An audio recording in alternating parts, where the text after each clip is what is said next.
Chocolate இதில் தலையை விடுறேன். மேலே இந்த மண்டையை மறந்துட்டானே. அடுத்து சால்ட்டு போச்சு, சாப்பாடு போச்சு. மூணாவது ஐஸ்கிரீம் ஏதோ ஊற்றுறாப்புல. ஐயோ முன்னாடி விட்ட முன்னாடி போகுது. Buffalo Wild Wings, I'm severely.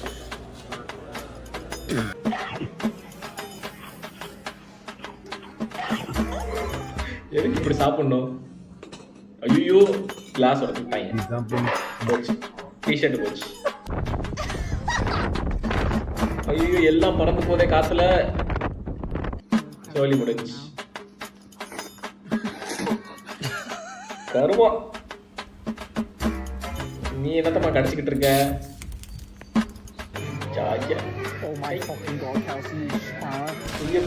ஐயோ குழந்தை என்ன பாவம் பண்ணுச்சு. ஏன் கொஞ்சமா சாப்பிட்டா ஆவாதா? என்ன என்னத்தையும் அரைச்சிருக்கேன். போச்சு. ஒரு செகண்ட் வெயிட் பண்ணியிருந்தா அதுலயே விழுந்திருக்கும்ல.